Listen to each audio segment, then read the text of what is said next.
What's going on, y'all? Welcome to another episode of In a We Got Time. I'm Alex, your host, here with a very, very, very special guest, Mr. Dwight. Vick, say what's up to the people, my man. What's going on? What's good, everybody?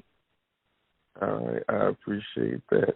Well, we'll just take it from the top, and we'll work our way down. So what sports were you into growing up, like, middle school, high school? Like, what sports were you really playing a lot of? Oh, man. Back in the day, it was really just basketball and football. I mean, it started off around the way in Hampton, Virginia, Newport News, Virginia. Just trying to get outside as much as possible, man. We didn't have no code orange and code red heat advisories, man. We just went for it. It didn't matter if it was 100 degrees. We grabbed the water hose. We didn't have the Dick's Sporting Goods and Modell's water bottles with the water filters. We went for broke. And basketball and football was my sports. Had a lot of respect for guys that did baseball and track. Track was big, but I'm not running track. I did do track in high school, but that was field events. I'm a offensive defensive lineman, but yeah. Hooping was the thing, man. Like, basketball is my favorite sport. People don't realize it. I was all-state in high school, all-American, coming out of high school. But that basketball is my sport, man. I love talking basketball. I love playing it, especially, where we're from. It was so accessible. Like, we made rims, man. We made baskets. We take a basket, a crate or something, man, a basketball rim, nail it to a telephone pole, and we would just be out there playing. And, I had a great childhood, man. I saw some craziness, but it didn't really affect me to that point where I didn't feel like I was having a great life, man. We would just hoop. We would play football in the big fields. And it's so funny, man, the nostalgia when you ask me that question, I reflect on, because I remember guys, my friends, Walter Ford, Adrian Parker, Brian Milo, Dominic Austin, my childhood friends growing up on Shell Road. They get up Saturdays, and Sundays. But Sundays was church, you had to home. But knock on my door Saturday, was like, yo, did Dwight come out? And, answer, we jump up, man. And, you jump up. Your mom like, brush your teeth, wash your face. Sometimes you did, sometimes you skipped it. Hygiene obviously got better when I got older. For all of it. It was fun, man. And I loved competing. That's honestly, we didn't have trainers. We learned how to play basketball and football around the way, and you learn from playing against older guys. Real quick before we move on, but there was a court in the neighborhood across the Truro tracks called Park Place, and there was a lot of guys older from the shipyard and guys that were in their 20s and 30s, sometimes older, and you would play basketball and football against them, and that's how you learn what not to do. When the OGs would pull you to the side, or they would foul you real hard or tackle you real hard. So that's how you knew, like, how to run, how to tackle, how to stiff arm, how to make your layups, and how to guard and defend. It just was, it was hard nosed. It was fun though. It was a great time. That's a great. So you kind of answered my next question. You were all-state in high school playing basketball, football. Not basketball. Okay. So, all right. So my next question would be: at what point, obviously this probably happened in high school. At what point did you start thinking like, okay, I love basketball, but I'm really starting to, my career in a sense is really gaining traction in football. At what point did you really start taking it serious? And you're like, you know what, maybe, I could go to college and maybe I can, maybe do something after college. Like, what was the turning point for you to focus more on football? It was one of those things where, when I, in the 80s and 90s and early 2000s, guys played multiple sports. I grew up playing football and basketball, middle school ball, and then high school, the plan was to play both football and basketball. There were so many great athletes, men and women, who played both sports, multiple sports, and I knew some guys that did track, baseball, basketball, and football. For me, it was a situation I remember being in the gym going into my freshman year, the summer of my 8th grade year, going into my freshman year, and, I was up there to hoop and play basketball in the open gym they had, and guys were getting physicals for football because, in the summer, football was getting ready to go, football and sports. And Coach Mike Smith and Coach Mitchell, they pulled me to the side, and they were like, basically, where the heck you going? And I was like, oh, I'm here for whatever, to hoop and, get my physical too, because I was going to do football, but I was there to play basketball. They were like, back then they grabbed you by your arm and said, go down here. And they sent me down there, and I got my physical. I was scared to death, man, because, at that time I was, almost 6'3", 6'3.5", and I was growing into my body, but I was, a big guy, but hadn't grown into my body. So I was not strong and all of that, like the OGs ahead of me. And at that moment, I did football. I tried out. You made the team. They didn't cut you back then. They just made sure they weeded out the weak players. They still do it now. Yeah, and I remember saying, okay, I'm out here with my same childhood friends I mentioned from Shell Road, Vaughn Avenue, that I was growing up playing up with. A lot of them were out there, Walter Ford and us, and a lot of us, Pete, everybody from around the way. And I made the team, and they put me on varsity. And it's crazy because I have a crazy age where as far as my birthday, I'm a September baby. So I was 13 in the 9th grade, turned 14 that year. But I was 13, almost 6'4". But I was not the player I was. So you talking about many of my peers were 15 in the 9th grade, and I was 13, and I'm on varsity. And I was scared to death. And practices was hard. They were brutal, bro. And I wasn't so much wanting to quit. I just didn't even know what I was doing because it's such a big jump to go from middle school football and playing rec ball or whatever to varsity at a program like Hampton High School that at that time and for years, for almost 40 years, was winning states and playing for state championships, regional championships every other year, every few years. And the expectations were states or bust. And ended up making the team, man, was the backup offensive lineman and played backup defensive tackle. And, it was just crazy out there just playing. I only played in blowout games or scrimmages or jamborees, and they would send me down Saturday mornings on JV. And then late in the year, man, we lost that year, my freshman year, to Garfield High School out of Woodbridge by 1 point. But, we only lost like 1 or 2 games that year, 1-12 or 11 or something like that. That's a good season. Yeah, it was a great season, but for him, still won the states. And okay. We lost that game. We were 12 nothing at halftime. But then the following year, man, the summer of my 9th grade year, man, this is how they did the starting lineup. They would just Coach Mike Smith, Mitchell, and Coach Mann and the other coaches would call your name, not call your name, but they were like, I need a tackle, I need a guard, I need a center, I need a running back. And you just stepped up. It wasn't like a depth chart. It was straight, you better just own that position. I remember they said, we need a left tackle.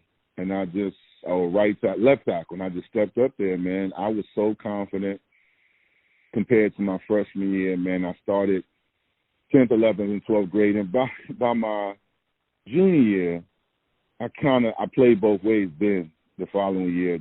2 years after my freshman year, I started offensive tackle or defensive end. And I just knew it. I just knew I was going to be great because I worked hard. I listened. I never missed one practice. Never wanted to miss a practice. I was scared to. Plus, I understood what it meant. Just like crazy stat for you. From elementary school, kindergarten, all the way to my senior year, I only missed 1 day of school. I had perfect attendance throughout my entire education. Yeah. That's incredible. Yeah, so I only missed 1 day, and it was the last month of my senior year. I got too sick. I couldn't make it.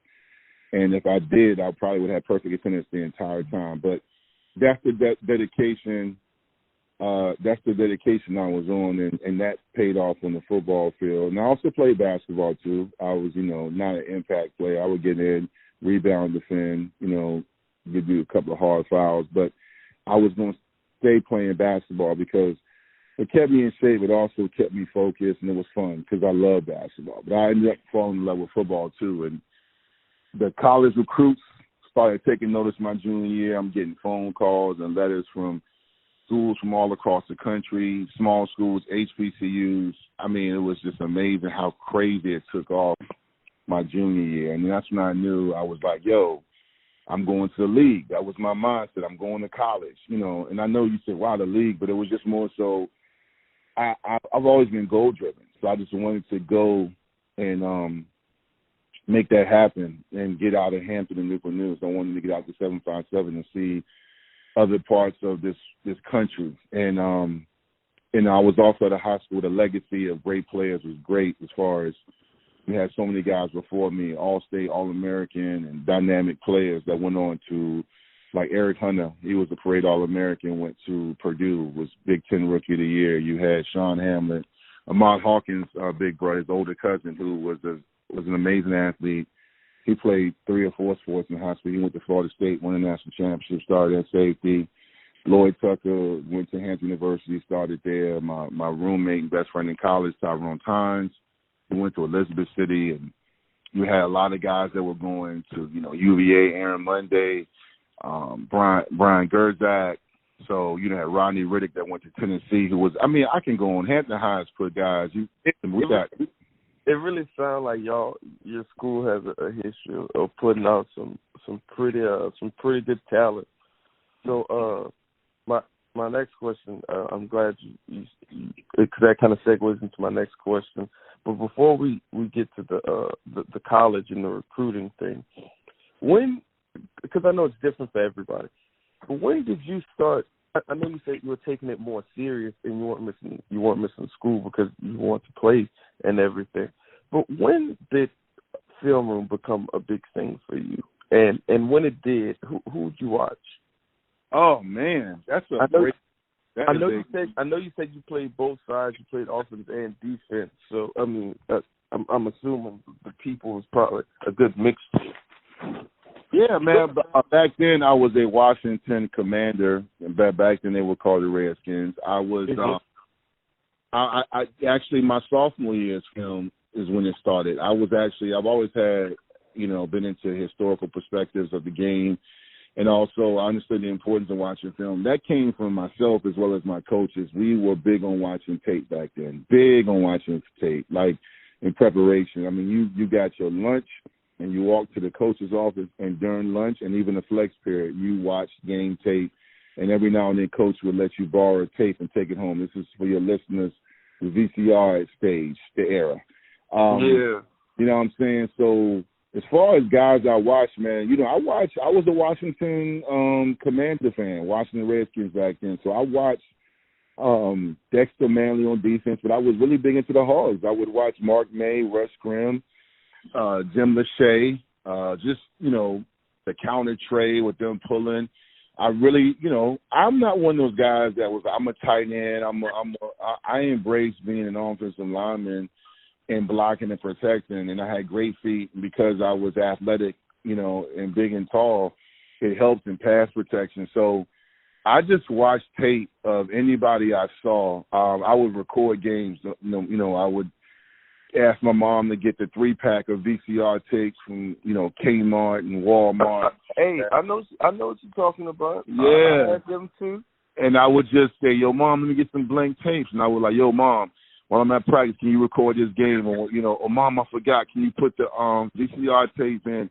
And we had a channel, and it's still around in the 757 on the Hampton side. We had a channel called Channel 5 is Channel 48 now with Bob Henson, Tim Cole, and they would, broadcast games live or replay games. So I would record those games and critique myself and look at myself and just, look at what I did wrong, man. So I became a student of the game, and it really helped me prepare me for college because, of course, at the D1 level, you are always evaluating. So it wasn't foreign to me, So next, all right. So you said you got the film set down. That's really good to hear that you got that down pretty early, and you were really watching film. So when it came to the really big question, deciding on what college to go to, what were some of your deciding factors on your ultimate decision on where you went? When those letters started coming in, I grew up a UVA and Notre Dame fan, especially Notre Dame. I was a huge Notre Dame fan in the late '80s and '90s, and throughout, the night before I chose my school, Virginia Tech. But I was heavily recruited, had a lot of heavy interest from schools, with my size, athleticism. I was a qualifier, so it wasn't hard. I didn't have to, back then they called it prop 48s or prepping or go JUCO route. I didn't have to do all of that. But Notre Dame sent me interest letters. I remember getting a lot of mail from them. UVA was recruiting me hard. Of course, I got letters from the Big Ten and things like that and SEC. But it's so funny, man. I was more logical, more reasonable in my recruitment. Florida was on me real hard. I remember Steve Spurrier's son, who was on the staff when he was at Florida with his dad. He called me on the way to the Sugar Bowl, and they were practicing, and my dad really wanted me to go to Florida. I had family in Jacksonville. And Florida back then was really good. That's during the era where Florida and Florida State were competing for who was going to play for the national championship and those great rivalry games. And I liked the Gators. And I remember looking through the catalog they sent me, the media guide, and they were on me hard. But I was given it's crazy. I was more looking for where I could fit in at, where I could make my legacy. And Virginia Tech at the time wasn't even in my top 10. It was Clemson, Georgia Tech, Notre Dame, UVA, Florida, NC State. And I was just taking it all in. Pittsburgh, first school to actually call me during the lock period, my junior year or going into my senior year. And I just was like, yo, I really like these schools. And it just turned out that every school I was interested in, the coach or the recruiter got fired. There was a coaching change with Georgia Tech. It was just all the different things. I started looking at schools like JMU, East Carolina, Rutgers. I gave some HBCUs an opportunity to recruit me, Howard and Hampton University in particular. Did you do any? Did any of them bring you out to go walk the campus and stuff like that, or that? Well, you gotta understand, my mom and dad are educated. My dad's a PhD, and my mom is taught on the high school and collegiate level for decades. She's retired, but she's got over 40 years of education. So, she used to work at William & Mary. She was a professor at Hampton University where she taught biology and pre-med. I went to private school at Hampton University for elementary school. So I grew up at Hampton and Norfolk State, so to speak, because my mom also taught at Norfolk State, and my dad's an undergrad of Norfolk State. So I grew up in the Battle of the Bay and HBCU. So I was already on campuses, and then, of course, my high school, we played a lot of UVA. So I was already familiar. Then if I was in North Carolina, we visited colleges. Unofficial, I would just go to NC State, check it out. So I was not foreign to campuses and college expectations. So in a lot of ways, I went on visits officially during my senior year as well as unofficial throughout 10th, 11th, and 12th grade. So I was very familiar with what to look for with campuses. But Tech just snuck up there. They were persistent, and other schools kind of fell off, or they turned me off, or they would say something. UVA had a coach at the time, the offensive coordinator was Tom O'Brien, and he was a hell of a coach. But I didn't connect with him. He just was very blunt and straightforward, not about me, but just about other schools recruiting me. And I was like, that turned me off because I feel like you can recruit me without hating on other schools. Exactly. And you just do a good job of selling me to this school. You don't have to not sell me on another school. Yes, and the great coach, Billy Height, who was Beamer's right-hand man, was recruiting me. It was the only year he was recruiting the Tyrwood area. He was a DeMatha grad, and he normally had Maryland, D.C. He was recruiting me, and he told me something, and he was recruiting for Virginia Tech. He said, he said, look, I know I want you to come here. He said, but let me explain something to you. If another coach starts to throw shade, so to speak, on any school, keep that in the back of your mind. And when O'Brien did that, especially about Tech, he said, do you really want to go there? They were lucky, and they're not going to do anything. They're not building anything. And then he made a comment. He said, "Who else he talking to?" And I was like, "I like Howard." And he was like, "Howard?" He's like, "Do you really want to go to player your stats and go play for maybe 9,000 people?" And I didn't say anything.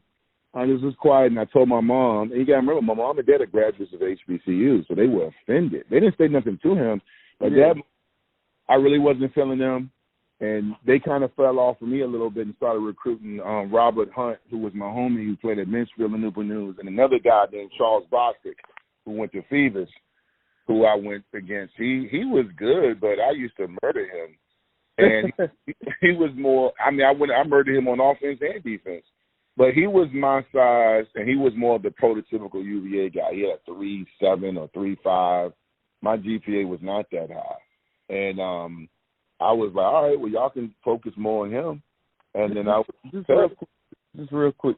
Yeah. Do you think I know you kind of just touched on, but do you think that's what turns other kids off as far as going to some schools, the downplaying of other schools? Like, if I'm going, let's say I'm going to Miami, right, or I'm doing a visit to Miami, you don't have to tell me how terrible you think Florida State is or Florida to make me want to go to Miami more. Just sell me more on your program, what y'all are building, or what y'all have built here, and how I can be a part of it and pave my own way.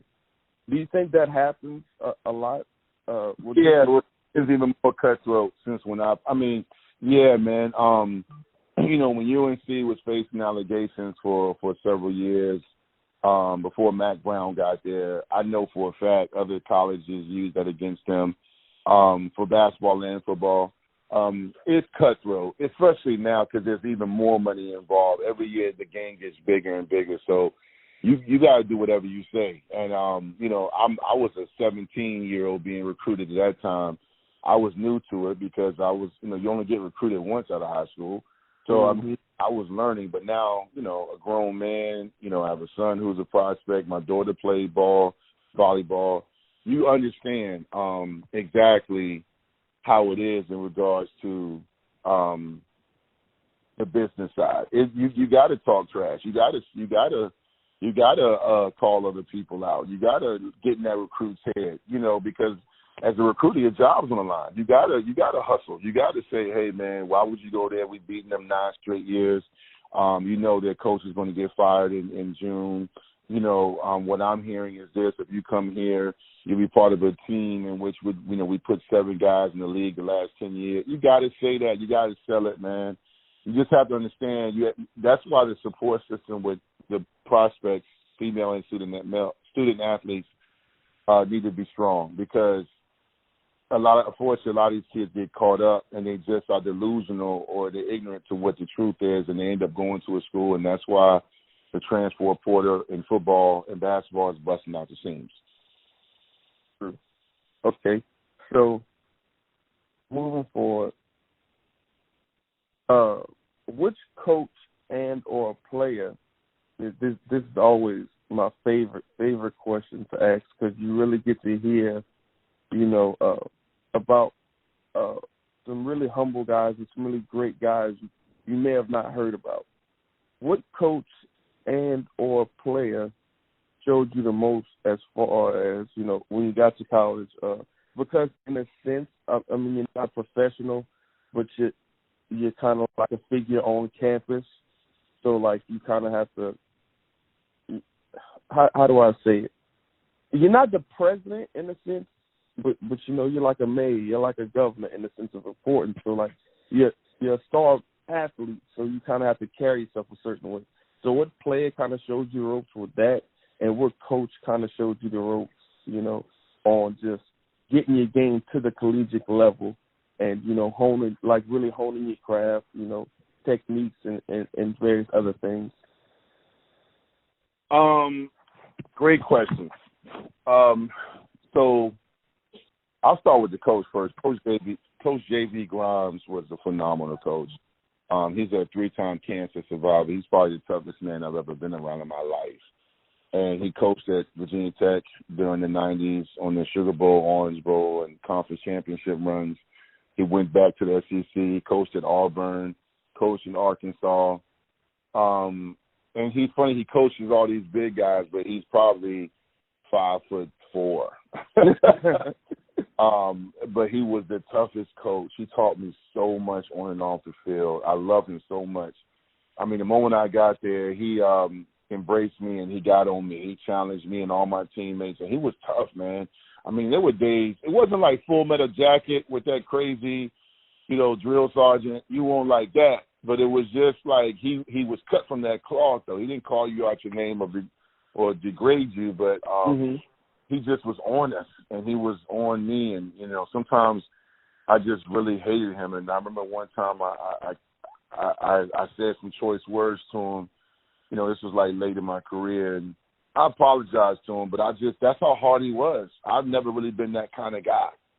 You just get tired of him riding you. But at the same time, that's why we were so good and I was so tough. I mean, there was a spring one time I played the entire spring with 2 broken hands as an offensive lineman. And you know how important our hands are. So I'm practicing, and I didn't have surgery. And I got them wrapped up in soft cast during the practices, and then I got them in cast and wrapped up after and before practices. So I'm going to class with cast on. And people are like, hey, yo, bro, why are you still practicing and playing? You already got your starting job. You're a rising redshirt junior. Why are you wearing that? And I'm like, bro, I got to. I don't want to let my team down. I don't, coach is on me, and I don't want to just assume I'm going to get this spot. And that's what he really helped me understand was mental toughness.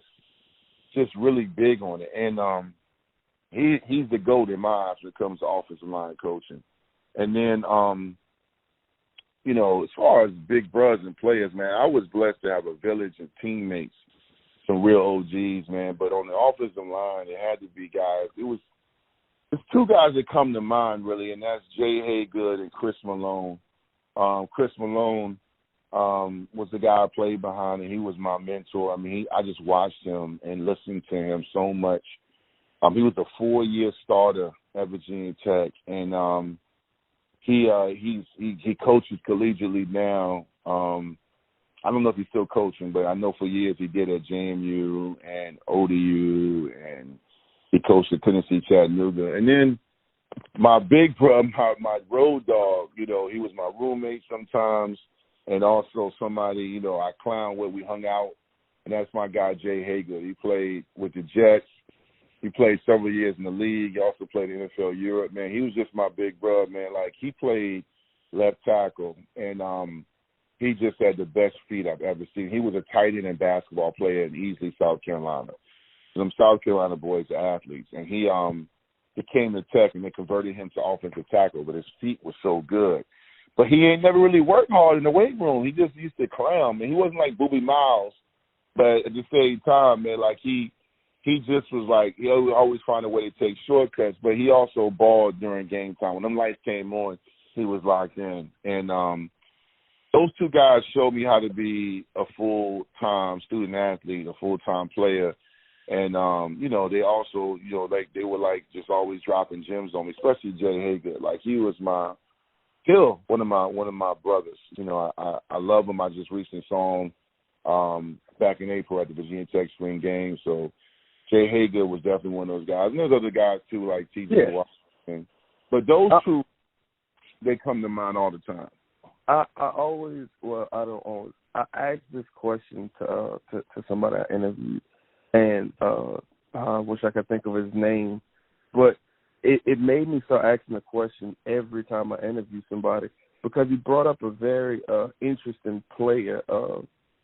He played receiver, and I asked him who really helped once he got to the pros and stuff, and he said a very interesting name just to me personally. He said Michael Crabtree, and he went on and on about like how great of a guy he was and stuff like that, and like I guess the perception that TV and media had of him, it really opened my mind. I'm like, man, like this could, even though I'm interviewing somebody else, just to get a footnote in a sense on somebody who you wouldn't think would be a great mentor is always something I try and do from then on, because you never know who's really like one of those genuine, really, really nice guys who are there to help everybody, day in and day out that you don't get to see. So I always just like to hear who played, in a sense, the big role, the mentor role for everybody. So, yeah. How many years did you play in college? I played 3 out of my 5 years. Well, 4. I played 4 out of my 5. My first year I redshirted, which is great because that's gave me a chance to adjust and get fully acclimated. And then my redshirt freshman year I played some. I backed up Chris Malone. I backed up both guys, Chris Malone and Damian McMahon and Jared Hamlin. And then my redshirt sophomore year. My redshirt sophomore year I was battling for a starting position with Kyle Washington and Janelle DiNapoli. I played a lot that year. I lettered and got in a lot of games, played a lot, significant reps.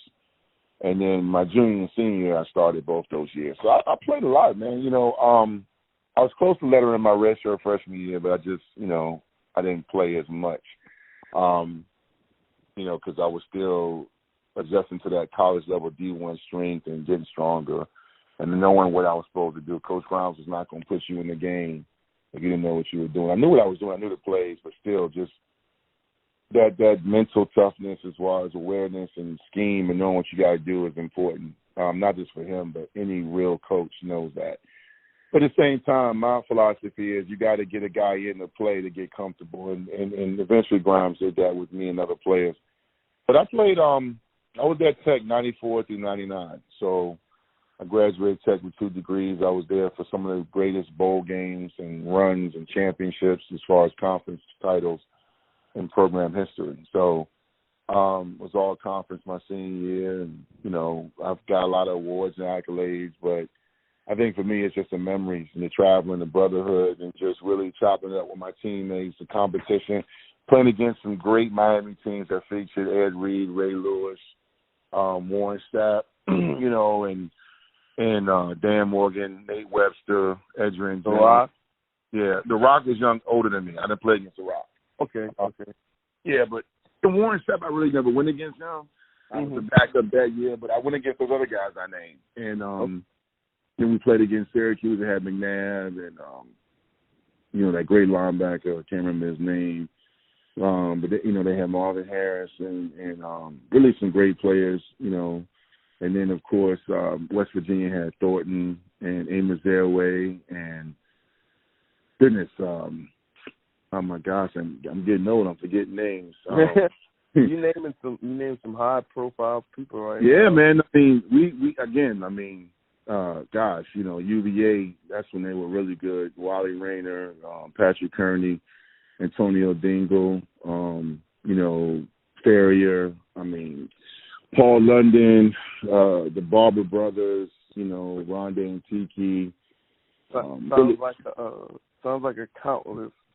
Yeah. It was crazy. It was crazy. Yeah, countless amount of talent. Yeah. I tell people all the time I played against greats. Some great teams, and I feel like I played in a great era.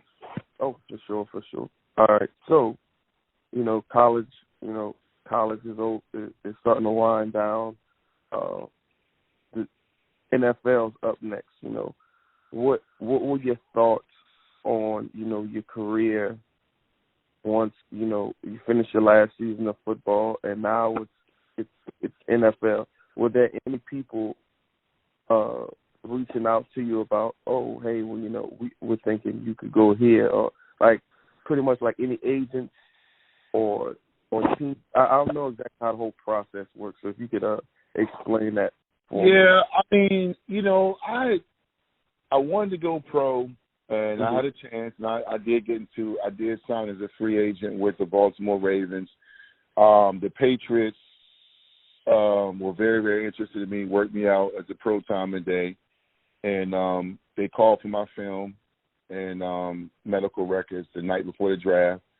And I know I was on their board, but I don't know how high up. I'm sure I was there because they called for my stuff, but the draft is tricky, man. I didn't know what to expect. I had an agent named Steve Weinberg who was with another. He was a partner with another firm, So he was very well established. He reached out to me. We met after we beat Alabama. Virginia Tech beat Alabama in the inaugural Sugar Bowl in '98. And we beat them 38-7. And my mom, dad, and Steve met in the hotel lobby upstairs in the dining room area, whatever. And we talked about my chances, my draft grade, and what I needed to do. And it was all foreign to my mom and dad. Like, none of us knew. I mean, you got to understand, my mom and dad are educated, but they're not athletes. So nobody really knew what the heck to do. And you don't know, man. Look, I'm going to just say this for you and your listeners, man. At the end of the day, I was a draft prospect. It's weird because you sit there on draft day and every player goes to this, whether you go high, low, or go undrafted, and you will see players from schools you never heard of or guys that you are better than, and it was just one of those things where you just like, man, this sucks. Like, this is very disappointing because in your mind you're like, I was good enough, or why is my name not getting called? My roommate and one of my longtime best friends, Derek Smith, he was a left tackle. He was 6'6", almost 6'7". He was a prototype, and he got hurt at the combine. He got invited to NFL combine. I didn't even get invited. He got invited to either the Senior Bowl or the Hula Bowl. I think it was the Senior Bowl. And I look back, I felt like Virginia Tech pushed him more. They marketed him more. And, I love that. There's no resentment between me and him, but yeah, he got hurt at the combine, tore his knee, his MCL or his ACL. Got hurt during a drill, and the Washington Redskins at the time, now Commanders, drafted him in the 5th round, and he was injured. They drafted him in the 5th round, and he was injured. So, and I went undrafted. So, you don't understand stuff. I trained hard after the season was over, but looking back, I didn't know I should have maybe went to Arizona or somewhere. My agent set me up with former Hokie great and Green Bay Packer great Robert Brown. He had a training agency, speed and conditioning type joint up here in Northern Virginia. I went up here because my wife was up here, so it worked out, and I trained with him for like 3 weeks, and he trained everybody, even professional athletes. He got me right, but it doesn't matter, man. Really, the NFL, out of all sports, I know the NBA only has 2 rounds, but the NFL, it is very difficult to get drafted. It's very difficult to make it. Like, I always hear, Dwight, and you can correct me if I'm wrong, like just from talking to, former players and guys who didn't make it for whatever reason.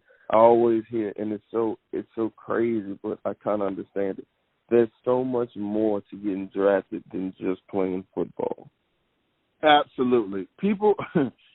It sounds so crazy, but it's like, wait, I thought we had to play football, but there's so much more. Like, man, and I'm okay with it. I'm at peace. I went through a depression like a lot of guys because I knew I'm living my dream now, but that was my first dream. The dream I'm doing now is exactly what I was going to do. I'm doing exactly what I spoke into existence, but, with Victory Life, my businesses and things like that. But, at the time, you're in your 20s and you're just trying to figure things out. You don't understand, and then you see them take somebody who, you're just as good as. But, like, for example, the Patriots took Damian Woody. He's also from Virginia like me. He played at Boston College, though. Boston College is in close proximity to New England Patriots. And Boston College historically has known for great offensive linemen. Damian Woody, if you saw us, we're about the same size, about the same ability. He was a hell of a player. And he pretty much fit what they needed. And I don't blame them, but it's just one of those things where, if I had gone to Washington or the Detroit Lions as a free agent, or maybe if a coach said something about me, or maybe I could have played better in the game they were looking at, you never know, and you'll drive yourself crazy. This is going to sound like a cliche, and I don't really say this a lot as far as when I'm explaining something, but I truly believe it was God's plan for what my journey was. And, my wife told me that at the time she was my girlfriend, the week of the draft, she was like, I just feel like you're going to get a look, but I feel like even if you made it to the league, you're going to use the NFL for what I'm actually doing right now, and that's therapy, mentoring, and motivating others and working with youth and their families. So she was right. she had the perspective and insight at the time when I refused to see it. And it was great. But, yeah, man, I'm glad you heard that from them because it's true. Like, as I mentioned, Ahmad Hawkins, our mutual friend and brother, and also his cousin, Sean Hamlin, who I mentioned earlier, who I played with, I'm telling you, he's one of the best athletes I've ever seen. Safety, track, baseball, and basketball. Excelled at all of them. Went to Florida State, started 3 years, played with Charlie Ward, and he didn't make it in the NFL. I mean, he got a free agent deal, excuse me, and then he was on some teams, but he couldn't sustain it. Another guy I played with, one of the best linebackers in the history of Virginia Tech football, Martin Newsom, who was my high school and college teammate, got like me some free agent deals and tryouts, but never was able to stick because he was undersized. Measurables and all that stuff and who you know, it all plays a part, man. So I went to the Ravens as a free agent. I was there for minicamp, got cut. Ozzie told me, we like you, but it's a numbers game. We'll try to get you back up here on the practice squad in July, and that never materialized. The only thing that sucks about that is, that season or maybe the next season they won a Super Bowl. So, yeah. But I don't regret that because, when I take a step back, I had a great career, man.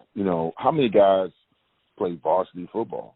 How many guys have multiple scholarship D1 offers? How many guys play against the guys I named, earlier in this interview? How many guys going to be recognized as one of the best offensive linemen in Virginia Tech football history? I mean, how many guys are able to meet their future wife and brothers and sisters they call friends and family for decades? And how many people get 4 degrees? I got 2 bachelors and 2 masters. So I ain't really fall off. I got better with time. and like I said, when you were naming off, the guys you played against, the guys you played with, it sounds like, you got a lifetime of memories and, countless people that you've encountered, on their way to, the NFL or wherever they ended up as far as football. But, a segueing on now to the next question, when you finally decide to put the cleats down, I know you talked about, what you're doing now. If you want to give some insight on exactly what that is and how that kind of came about.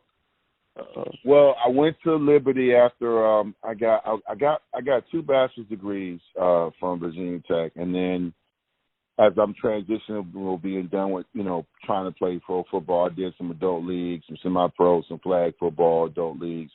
I did arena ball. All that was great just to keep me active and competitive. But yeah, I always knew that when my career is going to be over or when I'm no longer able to play, I wanted to work in mental health. I wanted to have my own practice. I wanted to be a therapist.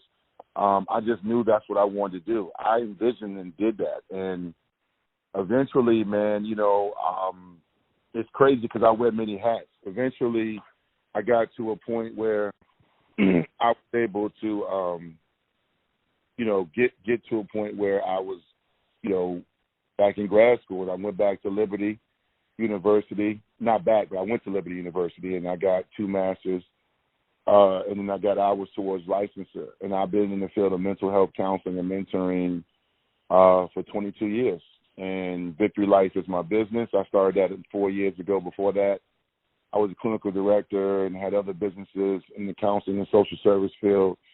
I've had many positions in social services and mental health and counseling for years, from foster care worker to group home counselor to working in the prison system to working in the school system as a mental health and substance abuse therapist. So I'm very well versed, but Victory Life is my vision. I envisioned years ago when I was working for other people and then working my way up. And once I, got my license, it opened the door for me to do a lot of the things I'm doing now. I just want to, salute you and, a virtual hand clap, so to speak, for that, because that's something that kind of needs to be taken more serious.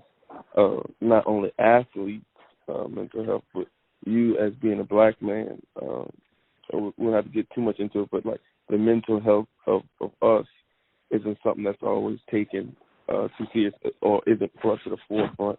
So for you doing that with your business, I think that's amazing, to say the least, because that's definitely something needed.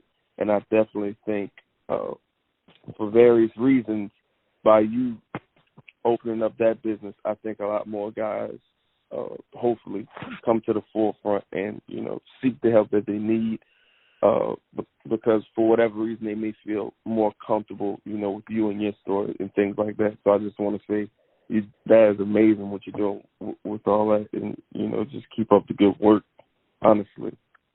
No, thank you. I appreciate you saying that, and I appreciate the kind words. Like I said, I'm living my truth and my passion, helping a lot of people, and that's my legacy. That's what Victory Life is about. Is what legacy are you going to leave? What are they going to say about you 10, 20, 40 years from now? What are you going to, how does God view you? How do others view you? And, that's why I said, it's crazy because I don't miss football. I may, see something or remember something, say that would have been fun, or I would love to play this game, but I gave it my all, and I love what I'm doing now, man. And, man, I got probably more followers, more attention. I get more recognition and more praise and more blessings than any point in my life, than when I played ball. And I had a great run and a great time, but, it's crazy how if you have a transitional plan and you know what your purpose and your passion is, you can have a fulfilling life, man. And that's what's happening with me. I got challenges. I got different things I deal with. It's not like just flawlessness, but, yeah, I'm at the same time, I'm living my purpose.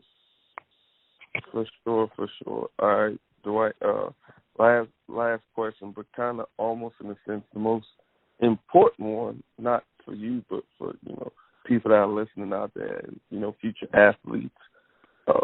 What advice would you give any athletes coming up on and off the field? It's a two-part question. Yes. On the field, you got to work hard, listen, and you got to take advantage of your free time. Today's kids and even adults have more distractions, and there are more challenges than ever in this life. I mean, social media is the gift and the curse, man, but you have to pay attention to your walk and to what you do. Typically, it's tough because we all compare and contrast, especially athletes, because we're competitors, male and females. We're out here in the grind, but take advantage of your free time. Whatever your craft is, perfect it best you can. Study your weaknesses and build on your strengths. Be coachable. And, when I say free time, if you're a hooper, man, you Sunday and, you ran and lifted all week and you've been playing, recover. Take time to recover. Take breaks. Enjoy the fruits of your hard work. But also, maybe if you're not going to work out and get shots up, study some of your worst games. Study some of your best games and build on that. Text your coach, check in, get feedback. Never be complacent. Never fall back and rest as like you've arrived. Don't rest on your accomplishments, but build on, your weaknesses and address those. And then, when it comes to, the game, appreciate it, man. Play every game like it's your last and appreciate it. Don't get so stressed out about, winning and losing, because if you give it your all, that's going to happen. Both are going to happen. You're going to win and lose some games, but at the same time, man, grind like there's no tomorrow, man. But have work-life balance, Enjoy your family. Enjoy the process. Don't get so stressed out because you're going to blink and it's going to be over. And off the field, off the court, as a student, as I just said, man, embrace this journey, man. Enjoy being a 7th grader. Enjoy being an 11th grader. Go to parties, man, and hang out with your friends, man. Visit your grandparents, man, if you have them. If you got a girlfriend, man, enjoy dating, man. Be a kid. I think social media and expectations we have in life force people to grow up so fast that they trying to be LeBron and they're only, in 9th grade. LeBron, he knows he's going to be in LeBron in 9th grade. And respect your journey. Your journey's your journey. I'm in my 40s now, man, but at the same time, man, like I still remember my 17-year-old life and my 19-year-old life and all that, and it was fun. It was great, but there was also some hard times. So don't assume that's forever, and learn from every mistake. You know, every mistake you made and every successful moment, learn from both. You can mature. That's the difference, I think, between people who become great or become fulfilled, is that the ones that are able to understand that it was a mistake or poor choice and learn from it, that's how you mature. And I think the ones that hide from adversity or don't learn from their mistakes, they repeat it.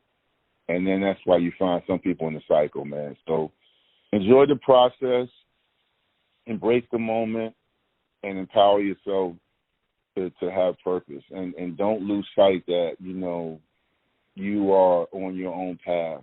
Don't compare yourself to people. There were a lot of people that told me not to go to Virginia Tech. There are a lot of people that told me not to do a lot of things I'm doing.